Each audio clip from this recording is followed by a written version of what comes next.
मुझे एक ऐसे मौक़िफ़ की तलाश थी जहां किसी और देश के लोगों से मुलाकात हो जाए। हर मौक़िफ़ की अलग सक़ाफ़त और अलग रंग हैं। ये मौक़िफ़ नहीं, ख़याम हुसैनी है। मैं चश्मे तसव्वुर में देखता हूँ, मौक़िफ़ में इमाम ज़मा अलैहिस्सलाम ख़ुद तशरीफ़ फरमा है। हम उनकी खिदमत में पेश होते हैं, वो हमसे मुखातिब होते हैं। हम इमाम से तजदीद अहद करते हैं कि करबला से अपने घरों को लौटने पर भी इमाम की राह पर अमल पैरा रहेंगे। ये मौक़िफ़ नहीं, मरकज़े वादागाह हैं जहां दुनिया भर से आने वाले मुसाफिर हुसैनी रंग में ढल चुके हैं। ये नूरानी मौक़िफ़ हैं जिनका नूर हमारे वजूद को हिदायत से भर देता है। इन मौक़िफ़ से मिलने वाली ग़िज़ा मन्नो सलवा से कम नहीं होती, लेकिन हम अपनी मंजिल की तरफ मतवज्जे रहे कि कहीं ऐसा ना हो ये लजीज खाने हमारे नफ्स को हमारे अहदाफ से हटा दें। सफ़र जारी रहा। एक मौक़िफ़ में नाइजीरिया के नौजवानों से मुलाकात हुई। उन्होंने हमें कहवा पेश किया। एक नाइजीरियन अंग्रेज़ी में बात कर सकता था। उसने बताया, करोड़ों नाइजीरियन शिया हो चुके हैं, हुकूमतें हम पे जुल्म ढाती हैं। हमारे कायद और सरदार आका को सख्त अज़ियतें दी गईं, उनके बेटों को शहीद किया गया, आज़ादारी पे पाबंदी लगी, हमने कुर्बानियाँ दी हैं, लेकिन राह हुसैनियत से 1 इंच भी पीछे नहीं हटे। जिल्लत हमसे दूर है और हम इस्तकामत के साथ इस राह पे कायम हैं। नाइजीरियन ज़ायरीन के हौसले वाकई बुलंद थे। वो अपने मुस्कुराते चेहरों के साथ ज़ायरीन को रुखसत करते थे।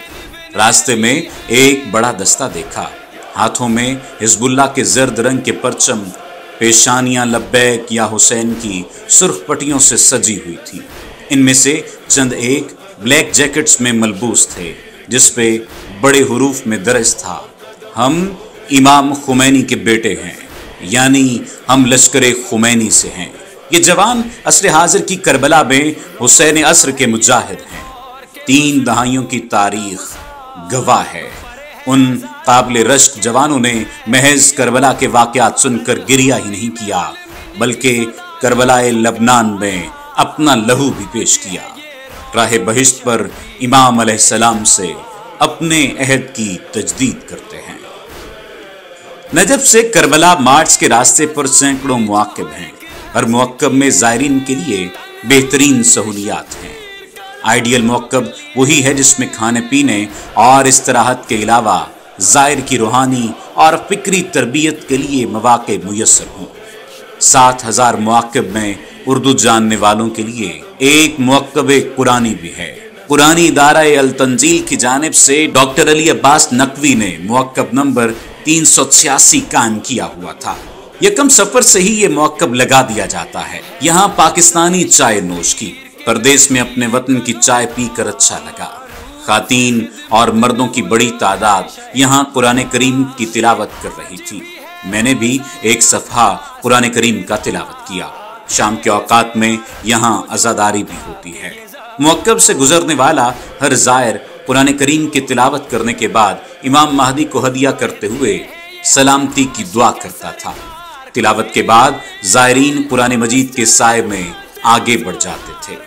फासला सिमट रहा था, लेकिन मौक़िफ़ की तादाद में इजाफा हो रहा था। मुझे एक मौक़िफ़ नज़र आया जिसकी अराज़ी पाकिस्तानियों ने खरीदी है, ताकि आइंदा सालों में यहाँ पर मौक़िफ़ तामीर किए जा सकें। ये एक अच्छी रिवायत है। अहले पाकिस्तान भी अहले इराक़ के संग ज़ायरीन की खिदमत की मिसाल कायम करना चाहते हैं। मौक़िफ़ के लिए अराज़ी खरीदने के अलावा एक और कदम 50,000 पौधे लगाने का भी है।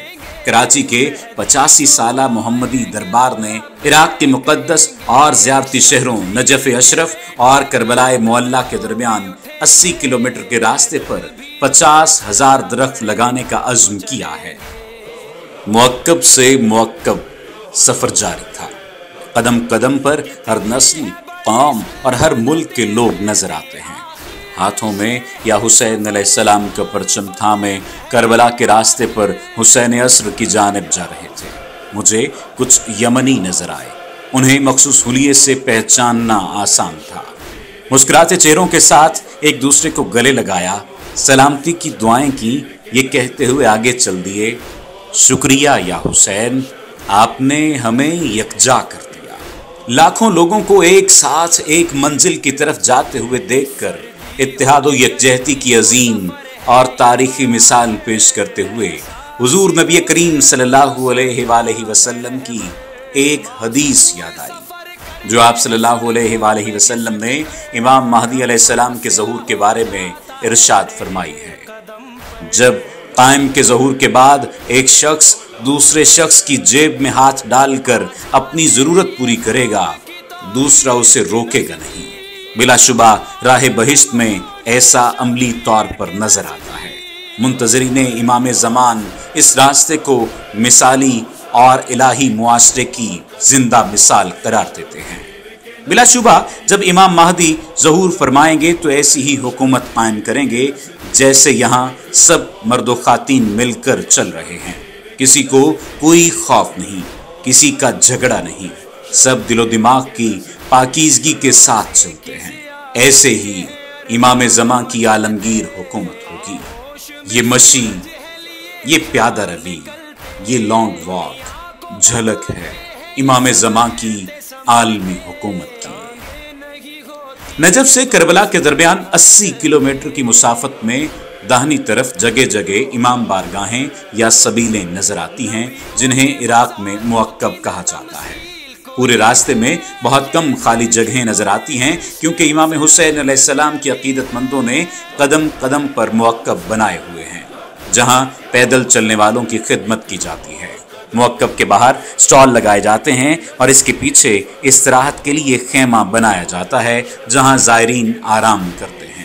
हर मुअक्कब में खिदमत के लिए अलग अलग सहूलियात होती हैं।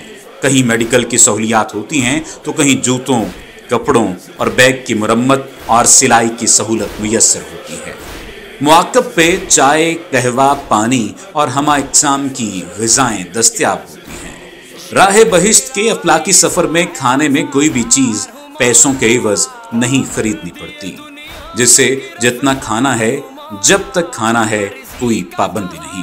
नमाज फजर से कबल सर्दी की शिद्दत बढ़ जाती थी तो कहवे की तलब भी ज़्यादा हो जाती थी। मुअक्कब के बाहर हुसैनी जायका चखने के लिए हमा वक्त पैदल चलने वालों का हुजूम नजर आता है। हर मुअक्कब पर चाय की केतली से धुआं उठता रहता है। हर ज़ायर खून जमा देने वाली सर्दी में गर्मा गर्म चाय से खुद को गरमाए रखता था। एक कप कहवा नोश करने के बाद पैदल चलने वाले चंद किलोमीटर तक चुस्ती और तेजी से सफर करते थे। जिसमें जितनी हिम्मत है वो उतनी इस्तकामत के साथ कदम ब कदम चले जा रहे थे। सब्ज, स्याह और सुर्ख रंग के अलम उठाए तेजी से आगे बढ़ रहे थे। सड़क की दाहिनी तरफ मुआकिब थे। मुअक्कब से ज़ियारत आशूरा की आवाज आ रही थी तो कहीं से अज़ा की अजान गूंज रही थी। चलते चलते एक खिदमाती मुअक्कब पर पहुंचे। यहाँ भी व्हील चेयर, जूते और मोबाइल रिपेयर हो रहे थे, जिसके एवज कोई हदिया नहीं लिया जा रहा था। मेरे बैग की जिप खराब थी। यहाँ से कुछ इंतजार के बाद बैग की मरम्मत करवाई। हर इराकी मेजबान अपनी तमाम तर खिदमात के साथ पेशे खिदमत होता है। अगर खाना नहीं खिला सकता तो ज़ायरीन के जूतों की सिलाई करता है या पॉलिश करता था। ईरानी नौजवान भी इराकियों के तौर राह चलते ज़ायरीन के कदमों में बैठकर जूते साफ करते। मट्टी से आलूदा जूते खूब चमका देते थे। पैदल चलते हुए पानी की ज़रूरत सबसे ज़्यादा होती है। पानी के छोटे छोटे पैकेट्स ज़ायरीन में तकसीम किए जाते थे। इस सफ़र में हैरत अंगेज बरकतें हैं। किसी चीज़ की कमी नहीं होती। उधर आपने किसी चीज़ की ख्वाहिश की, उधर कुछ लम्हों में आपको मिल गई। कुछ लोग ऐसे भी थे जो ऐसी चीज़ों की तमन्ना करते थे जिसका मौसम ही नहीं होता था, लेकिन इस राह की नाकाबिल यकीन बरकत से वो चीज़ दस्तयाब हो जाती थी, जो हासिल करने वालों को और भी हैरत में मुब्तला कर देती थी। حسین زمان کے لشکر کے اس افلاکی راستے پر زائرین کے قدموں کی آواز ہر موقب سے خوش آمدید اے زوار خوش آمدید کی گونج تیزی سے رواں ماتمی دستے سے نوحوں کی بلند ہوتی صدا، زبانوں پر لبیک یا حسین کی پکار۔ یہ ہے نجف سے کربلا ملین مارچ کا منظر جو سال بھر چشم تصور میں چھایا رہتا ہے۔ جب کربلا جانے کا ارادہ کرتے ہیں تو جلدی سے پہنچنے کی تڑپ ہوتی ہے۔ ایک ایک لمحہ کربلا پہنچنے کے لیے بےتابی سے گزرتا ہے۔ جب کربلا پہنچ جاتے ہیں تو گویا ہم اپنے وطن میں پہنچ گئے ہیں، اور جب واپس آتے ہیں تو دل وہیں رہ جاتا ہے اور بار بار کربلا آنے کو پھر سے دل مچلتا ہے۔ راستے پر ہر موقب سے گزرتے ہوئے جی چاہتا ہے یہاں کچھ وقت گزارا جائے، لیکن وقت کم اور راستہ طویل ہے۔ میں ایک موقب پر رکا۔ یہاں زائرین کو زبردستی لایا جا رہا تھا تاکہ ان کے پاؤں کا مساج کیا جا سکے۔ چلتے چلتے پاؤں میں چھالے پڑ چکے تھے۔ عقیدت مندوں کے لیے یہ چھالے در نجف سے کم نہیں ہوتے۔ اگر سخت جوتے استعمال کیے جائیں تو چھالے پڑتے ہیں، اس لیے کھلے اور نرم جوتے پہنتے ہوئے پیدل سفر کرنا ضروری ہے۔ معقب میں خدمت پہ مامور عراقی نوجوان کبھی ان کے پاؤں دباتے، کبھی مخصوص مشینوں سے کمر اور پاؤں کا مساج کرتے تھے۔ یہ بھاری بھرکم نوجوان اس انداز سے مساج کرتے تھے کہ زائرین کی تھکاوٹ کا اثر کم ہو جاتا تھا اور وہ پھر سے تازہ دم ہو کر کربلا کی طرف رواں ہو جاتے تھے۔ سفر عشق قدم بقدم معقب سے معقب جاری تھا۔ راستے میں کھانے پینے کی اشیاء کے استعمال کے باعث کچرے کے ڈھیر لگ جاتے تھے۔ پانی کی خالی بوتلیں، فلافل کے خالی ڈبے جو ہی ڈھیر بن جاتے تو رضاکاران ان کو سمیٹ لیتے۔ اس وقت بہت حیرت زدہ ہوا جب عبائے قبا میں ملبوس علماء کرام کو راستے میں جھاڑو لگاتے دیکھا۔ رضاکار ان سے جھاڑو لینے کی کوشش کر رہے تھے، لیکن وہ اس کو اپنے لیے قابل فخر سمجھتے ہیں۔ اس جیسا منظر دیگر مواقف پر بھی نظر آیا جب علماء کرام زائرین کے جوتوں کی پالش کرنے میں مصروف تھے۔